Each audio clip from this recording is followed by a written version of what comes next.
Hello everyone, welcome to my channel skyline academy. मैं इस video में 18 इम्पॉर्टेंट सब्जेक्टिव्स क्वेश्चन लाया हूँ एसएसटी का सोशल साइंस के लिए, जो 20 मार्च 2023 को एग्ज़ाम होने वाला है उसका। तो वीडियो की शुरुआत करते हैं, चलते हैं पहला क्वेश्चन की ओर। क्वेश्चन नंबर 1, आयात शुल्क से आप क्या समझते हैं? आयात शुल्क क्या होता है, इसके बारे में बताना है। तो उत्तर है, किसी देश की सीमा पर उस देश में आयात होने वाले वस्तुओं पर लगने वाला शुल्क को आयात शुल्क कहते हैं। ये हो गया इसका मतलब कि कोई भी देश की सीमा पर है सो अगर कोई वस्तु आयातित हो रहा है और आयात होने पर उस पर टैक्स लग रहा है, जो भी शुल्क लग रहा है वही शुल्क है, सो आयात शुल्क कहलाता है। क्वेश्चन नंबर 2, भारत में प्रथम आधुनिक वस्त्र मिल कब और कहाँ स्थापित की गई थी? तो भारत में है सो प्रथम आधुनिक वस्त्र मिल की स्थापना 1818 में कोलकाता के समीप फोर्ट ग्लास्टर में की गई थी। तो 1818 में सबसे पहले है सो आधुनिक वस्त्र मिल की स्थापना की गई थी। कहाँ पर? कोलकाता के समीप फोर्ट ग्लास्टर में की गई थी। अगर बोला जाए कि पहला सफल आधुनिक कारखाना बोला जाएगा तो 1854 में मुंबई में ही कासजी डाबर द्वारा खोला गया था।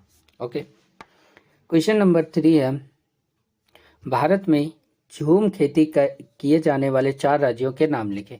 झूम की खेती करने वाले 4 राज्यों के नाम लिखना है। तो झूम की खेती करने वाले 4 राज्य असम, अरुणाचल प्रदेश, नागालैंड और तथा मणिपुर है। क्वेश्चन नंबर 4, भारत में दलीय व्यवस्था किस प्रकार की है? तो भारत में बहुदलीय शासन व्यवस्था है। भारत में कैसा दलीय व्यवस्था है? बहुदलीय, यानी कि बहुत सारे यहाँ पर दल बन सकते हैं, राजनीतिक पार्टी बनाई जा सकती है, जिसमें क्षेत्रीय दल से लेकर राष्ट्रीय दल तक आते हैं। क्षेत्र का दल से लेकर राष्ट्रीय दल तक इसमें सभी आ जाते हैं। क्षेत्रीय पार्टी से लेकर राजनीतिक पार्टी तक है सो, और सभी जितने भी पार्टीज हैं वो सारे आ जाते हैं। क्वेश्चन नंबर 5, लोकतंत्र में पारदर्शिता से आप क्या समझते हैं? तो लोकतंत्र में पारदर्शिता का मतलब क्या होता है? तो पारदर्शिता, लोकतंत्र में पारदर्शिता का अर्थ है सरकार द्वारा किए कार्यों का जनता को स्पष्ट जानकारी होना। सरकार जो भी कार्य करेगी उसकी जानकारी है सो जनता को मिलेगी। इसे सूचना का अधिकार कानून लोकतंत्र में पारदर्शिता को भी सफल बनाता है। तो ये जो सूचना का अधिकार है, यानी कि अगर आप लोग कुछ भी चीज़ कर रहे हैं, अगर किसी के खिलाफ या फिर किसी सरकारी विभाग में इंफॉर्मेशन चाहिए तो आरटीआई के थ्रू है सो आप लोग इंफॉर्मेशन ले सकते हैं कि वो किस प्रकार का कार्य है, उसकी पारदर्शिता के बारे में आप लोग को पता चलेगा। तो ये चीज़ है लोकतंत्र में पारदर्शिता के बारे में। क्वेश्चन नंबर 6, मुद्रा के कोई 2 कार्य को लिखे। मुद्रा के 2 कार्य के बारे में लिखना है। तो इसके 2 कार्य निम्नलिखित हैं। पहला है, विनिमय के लिए किसी भी वस्तु को खरीदने या बेचने के लिए मुद्रा मध्यस्थता की भूमिका निभाती है। यह हो गया कि एक कोई भी वस्तु विनिमय होता है तो उसको खरीदने या बेचने के लिए मुद्रा जो है वो मध्यस्थता की भूमिका निभाती है, बीच की भूमिका निभाती है। दूसरा है सो कार्य है, धन संचय के लिए हम मुद्रा के रूप में धन को आसानी से संचयी कर सकते हैं। हम लोग क्या कर सकते हैं? मुद्रा को है सो धन के रूप में आसानी से जमा भी कर सकते हैं। क्वेश्चन नंबर 7, व्यापार अवरोधक से क्या तात्पर्य? तो व्यापार अवरोधक क्या होता है इसके बारे में बताना है। तो व्यापार अवरोधक एक प्रकार का प्रतिबंध है। व्यापार अवरोधक क्या है? एक प्रकार का प्रतिबंध है जिसका प्रयोग सरकार विदेश व्यापार में वृद्धि या कटौती करने एवं कौन सी वस्तु देश में कितनी मात्रा में आयात होनी चाहिए यह निर्णय करने के लिए करती है। तो जो व्यापार अवरोध लगाई जाती है सरकार के द्वारा लगाई जाती है और इसमें व्यापार में वृद्धि या कटौती करने के लिए की जाती है कि कौन सी वस्तु देश में कितनी मात्रा में आयात होनी चाहिए, यह निर्णय भी सरकार के द्वारा होता है। क्वेश्चन नंबर 8, 1929 ईस्वी में महामंदी का बंगाल के पटसन पैदा करने वाले लोगों पर क्या प्रभाव पड़ा? जब महामंदी आया था तो 1929 में ऐसो और बंगाल के जो पटसन को उगाने वाले जो किसान थे उन लोगों को ऐसो क्या प्रभाव पड़ा, उन लोगों पर क्या प्रभाव पड़ा? 1929 ईस्वी की महामंदी के कारण बंगाल के पटसन पैदा करने वाले लोगों पर बहुत बुरा प्रभाव पड़ा। पटसन की कीमतों में भारी गिरावट हो गई। महामंदी आई तो पटसन की कीमत में भी गिरावट आ गई थी। इसके परिणाम स्वरूप बहुत सारे लोग कर्ज में भी डूब गए। तो ये सारे प्रॉब्लम आई थी। क्वेश्चन नंबर 9, 19वीं सदी के यूरोप में कुछ उद्योगपति मशीनों की बजाय हाथ से काम करने वाले श्रमिकों को प्राथमिकता देते थे, क्यों? तो 19वीं सदी में जो यूरोप के उद्योगपति थे वो मशीनों को अपनाने नहीं चाहते थे, बल्कि जो काम करने वाले लोग हैं, मजदूर हैं, उन्हीं लोगों को प्राथमिकता देते थे। तो ऐसा क्यों? तो 19वीं सदी के यूरोप में कुछ उद्योगपति मशीनों की वजह हाथ से काम करने वाले श्रमिकों को प्राथमिकता देते थे, जिसके निम्नलिखित कारण थे। तो यहाँ पर निम्नलिखित कारण कौन कौन से हैं?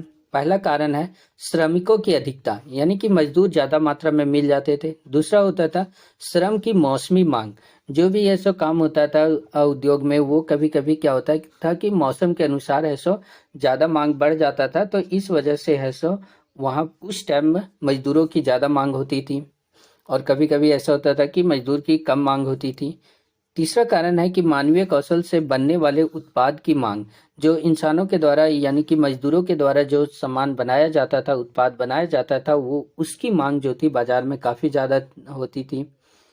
4 पॉइंट है हाथ से बनी वस्तु के प्रति आकर्षण। हाथ से जो बनती थी वस्तु वो देखने में ज्यादा अच्छा लगता था। 5वां है मशीनों की समस्या। मशीन क्या होते थे कि काफी ज्यादा खर्चीले होते थे, अगर एक बार खराब हो जाता था तो उसको बनाने के लिए काफी ज्यादा खर्च करना पड़ता था।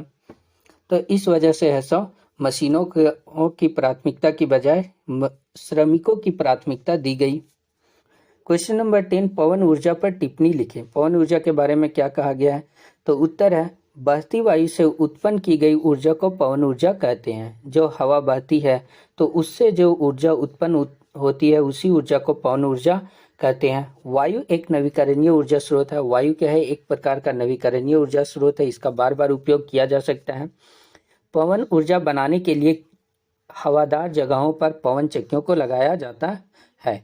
ये हो गया कि पवन ऊर्जा को बनाने के लिए हवादार जगह पर क्या किया जाता है? पवन चक्कियों को लगाया जाता है, जिसकी मदद से ऊर्जा उत्पन्न होती है और उसी से ऊर्जा उत्पन्न की जाती है। क्वेश्चन नंबर 11, राजनीतिक दल के प्रमुख कार्य क्या है? राजनीतिक दल यानी कि राजनीतिक पार्टी, उसके प्रमुख कार्य क्या है? तो राजनीतिक दल के प्रमुख कार्य निम्नलिखित है। यहाँ पर कार्य के बारे में मेंशन है। पहला कार्य है राजनीतिक दल चुनाव लड़ता है। राजनीतिक दल चुनाव को लड़ते हैं। दूसरा कारण है कि राजनीतिक दल अपनी नीति और कार्यक्रम तय करता है, जिसके आधार पर वह चुनाव लड़ते हैं। उन लोगों का अपना नीति और कार्यक्रम तय करते हैं और उसी के आधार पर चुनाव भी लड़ते हैं। तीसरा, सरकार और जनता के बीच में मध्यस्थता की भूमिका निभाती है। जो सरकार और जनता के बीच में मीडियम का काम करता है, वो राजनीतिक दल ही है। चौथा कार्य है सरकारी योजनाओं के बारे में जनता को जानकारी देती है। सरकार के द्वारा जो योजनाएं आती है उसकी जानकारी भी हमें राजनीतिक पार्टी के द्वारा मिलती है। क्वेश्चन नंबर 12, सूचना का अधिकार कानून लोकतंत्र का रखवाला है कैसे? सूचना का अधिकार जो कानून है वो लोकतंत्र को बचा के रखने वाला है। तो ऐसा कैसे माना गया है? तो लोकतंत्र में जनता को यह अधिकार होता है कि वह सरकार द्वारा चलाए जा रहे विकास कार्यों की सही जानकारी रखे। लोकतंत्र में जनता को ये जानकारी होनी ही चाहिए कि सरकार द्वारा जो कार्य किए जा रहे हैं वो विकास के कार्य की सही जानकारी जनता को मिले।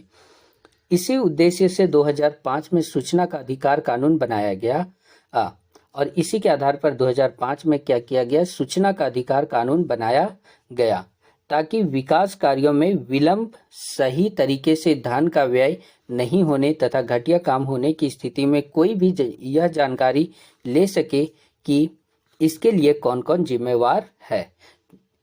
ये सूचना का अधिकार कानून जो बनाया गया था वो 2005 में बनाया गया था। ये 1 नंबर का क्वेश्चन भी आ सकता है कि सूचना का अधिकार का कानून कब बनाया गया? तो कब बनाया गया? 2005 में बनाया गया था। और इसमें यह किया गया था कि विकास कार्यों में विलंब होता है, सही तरीकों से धन का व्यय नहीं होता है, घटिया काम होने की स्थिति में कोई भी व्यक्ति क्या करते हैं कि सूचना के अधिकार के थ्रू आरटीआई में फाइल करते हैं और उसके थ्रू उस व्यक्ति को सूचना प्राप्त होता है कि कहां पर गलती हो रहा है। इस प्रकार सूचना का अधिकार कानून लोकतंत्र का रखवाला है। कोई भी व्यक्ति आरटीआई में फाइल कर सकता है। क्वेश्चन नंबर 13, बैंकों की आय के मुख्य स्रोत क्या हैं? तो उत्तर जो हो जाएगा, बैंक उद्योगों, कंपनियों और व्यक्तियों को कई तरह के लोन देते हैं। इस लोन से मिलने वाला ब्याज ही बैंकों की कमाई का मुख्य स्रोत है। क्वेश्चन नंबर 14, व्यापार और निवेश नीतियों का उदारीकरण वैश्वीकरण प्रक्रिया में किस प्रकार सहायता पहुंचाती है? किन्हीं 3 प्रक्रियाओं का उल्लेख करें। तो व्यापार और निवेश नीतियों का जो उदारीकरण होता है, वैश्वीकरण प्रक्रिया होती है, तो उसमें किस प्रकार लाभ होता है? तो 3 प्रक्रियाओं के बारे में बताना है। 3 प्रक्रिया यहाँ पर निम्नलिखित है। पहला है, विकसित देशों की बड़ी बहुराष्ट्रीय कंपनियां छोटे उत्पादकों को उत्पादन का ऑर्डर देती हैं। जो विकसित देश हैं वहां पर जो बहुराष्ट्रीय कंपनियां हैं वो छोटे उत्पादकों को उत्पादन का ऑर्डर देती है। वस्त्र, जूते, चप्पल एवं खेल के सामान ऐसे उद्योग हैं जहां विश्व भर में बड़ी संख्या में उत्पादन किया जाता है। दूसरा पॉइंट है, बहुराष्ट्रीय कंपनियों को इन उत्पादों की आपूर्ति की जाती है। और फिर क्या होता है कि बहुराष्ट्रीय कंपनियों को ऐसो उत्पादन की आपूर्ति की जाती है, फिर इन्हें अपने ब्रांड नाम से ग्राहकों को बेचती है। छोटे जो उत्पादक है उनसे ऐसो बहुराष्ट्रीय कंपनियों खरीदती है और फिर अपना ब्रांड नाम देकर बेचती है। तीसरा पॉइंट है, बहुराष्ट्रीय कंपनियों के निवेश का सबसे आम सस्ता स्थानीय कंपनियों को खरीदना और उसके बाद उत्पादन का प्रसार करना है। तो बहुराष्ट्रीय कंपनियों के निवेश का सबसे सस्ता क्या होता है कि स्थानीय कंपनियों को खरीदना होता है और है सो उसके उत्पादन का प्रचार प्रसार करना होता है। तो ये सबसे आसान तरीका है, बहुराष्ट्रीय कंपनियां कहीं पे है सो अपना निवेश कर सकती है इस प्रकार से। क्वेश्चन नंबर 15 कह रहा है कि कॉर्न लॉ समाप्त करने के लिए ब्रिटिश सरकार के फैसले के प्रभावों की व्याख्या करें। तो कॉर्न लॉ क्या था, इसके समाप्त होने से जो ब्रिटिश सरकार के फैसले का प्रभाव क्या था, तो उसके बारे में बताना है। तो कॉर्न लॉ की समाप्ति के बाद जब कॉर्न लॉ समाप्त किया गया तो बाद में कम कीमत पर खाद्यान्नों का आयात किया जाना लगा। अब कॉर्न लॉ को समाप्त किया गया तो इससे कम कीमत पर जो खाद्यान्न है, खाने वाली वस्तुएं हैं, उसका आयात किया जाना लगा। विदेशों से आयातित खाद्यान्न ब्रिटेन में पैदा होने वाले खाद्यान्नों से बहुत सस्ते थे। जो विदेश से है सो खाने वाली चीज़ें ब्रिटेन में आती थी उसका दाम कम होता था और जो ब्रिटेन में पैदा होती थी खाने वाली वस्तुएं, उस वस्तुएं का दाम काफ़ी ज़्यादा महंगा होता था। इसके फलस्वरूप ब्रिटेन के किसान आयातित खाद्य पदार्थों की कीमतों का मुकाबला नहीं कर सके। तो जो ब्रिटेन के किसान है वो क्या कर सके कि जो सामान आता था खाने वाली दूसरे विदेशों से, तो उसका मुकाबला नहीं कर सके, जिससे उनकी स्थिति और भी दयनीय हो गई।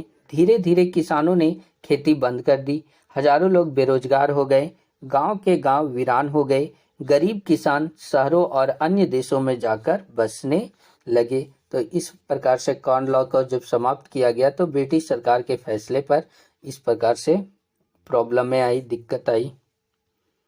क्वेश्चन नंबर 16, राजनीतिक दलों के सुधार के उपायों की चर्चा करें। राजनीतिक दलों को सुधारने का क्या उपाय है उसके बारे में बताना है। तो इसके निम्नलिखित उपाय हैं।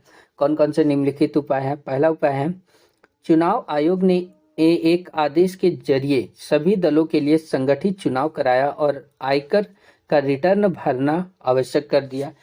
ये किया गया कि चुनाव आयोग ने ये काम किया कि एक आदेश जारी किया, एक ऑर्डर पास किया और उसमें यह कहा गया कि सभी दलों के लिए संगठित चुनाव कराना होगा और आयकर का रिटर्न भरना होगा। ये जो भी व्यक्ति के पास जितनी संपत्ति है और वो चुनाव लड़ना चाहता है तो उसका आयकर रिटर्न भी होना चाहिए कि वो टैक्स भर रहा है या नहीं भर रहा है। दूसरा पॉइंट है, विधायकों और सांसदों को दल बदल करने से रोकने के लिए संविधान में संशोधन किए गए। विधायक और सांसद क्या होते थे कि दल बदल होते थे, इसको रोकने के लिए संविधान में संशोधन किया गया। तीसरा पॉइंट है, उच्चतम न्यायालय ने पैसे और अपराधियों का प्रभाव कम करने के लिए एक आदेश जारी किया था। जो उच्च न्यायालय है उन्होंने पैसे और अपराधियों का प्रभाव कम करने के लिए, यानी कि ये हो गया कि जैसे क्या होता था कि कोई व्यक्ति ये सो ज़्यादा पैसे देकर या अपराध के माध्यम से चुनाव लड़ने लगता था, तो इसको रोकने के लिए, कम करने के लिए एक आदेश जारी किया गया। चौथा पॉइंट है, चुनाव लड़ने वाले हर उम्मीदवार को अपनी संपत्ति के ब्यौरे का शपथ पत्र के माध्यम से देना अनिवार्य कर दिया गया। और ये भी कर दिया गया कि चुनाव लड़ने वाले उम्मीदवार थे, उन उम्मीदवारों को अपनी संपत्ति का ब्यौरा देना पड़ता था और ऐसे एक शपथ पत्र के माध्यम से ये चीज होता था। क्वेश्चन नंबर 17, ऋण के औपचारिक एवं अनौपचारिक स्रोतों के अंतर को स्पष्ट करें। ऋण का जो औपचारिक और अनौपचारिक स्रोत है, तो इसके अंतर के बारे में बताना है। तो उत्तर जो है, ऋण के औपचारिक और अनौपचारिक स्रोतों में निम्नलिखित अंतर है। कौन कौन सा अंतर है? औपचारिक स्रोत ये सरकार द्वारा पंजीकृत होते हैं, जैसे बैंक और सहकारी समिति।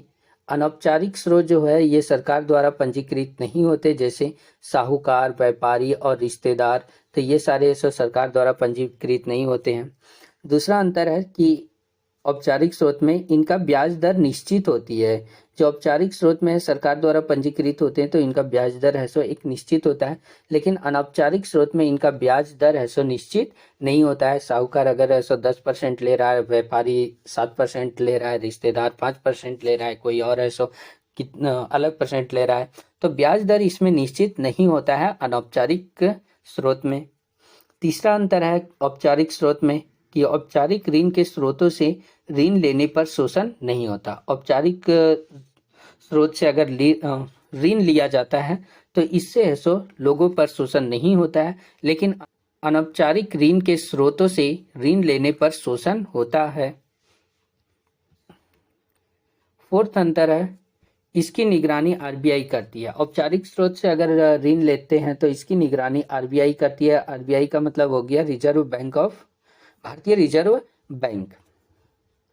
और इनका उद्देश्य सामाजिक कल्याण के लिए ऋण प्रदान करना है। और जो औपचारिक स्रोत में है, क्या करती है कि सारे जो खबर है वो आरबीआई रखती है और ये भी देखती है कि सामाजिक कल्याण के लिए सो ऋण भी प्रदान करती है।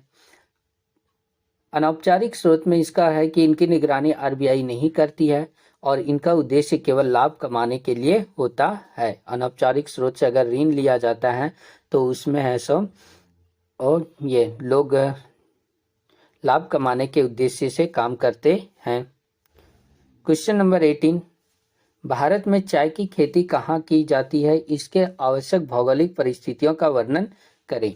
तो इसके एक कौन कौन से भौगोलिक परिस्थितियां हैं जिसकी वजह से चाय की खेती संभव हो पाती है? तो उत्तर है, चाय की खेती प्रमुख रूप से असम, पश्चिम बंगाल, तमिलनाडु तथा केरल में की जाती है। इन 4 राज्यों में असम, पश्चिम बंगाल, तमिलनाडु, केरल में की जाती हैं। इसके लिए आवश्यक भौगोलिक परिस्थितियां निम्नलिखित है। पहला जो परिस्थिति है, इसकी कृषि हेतु जो चाय की खेती के लिए लेटेराइट मिट्टी वाली ढालू भूमि उत्तम होती है। चाय की खेती के लिए लेटेराइट मिट्टी चाहिए और जमीन जो है वो ढालू वाला जमीन चाहिए, तभी ऐसा आसान और अच्छा होती है। दूसरा जो पॉइंट है, इसके लिए कुशल एवं सस्ते श्रमिकों की आवश्यकता होती है। इसके लिए क्या होती है कि कुशल श्रमिक चाहिए और सस्ता श्रमिक की जरूरत होती है। तीसरा जो पॉइंट है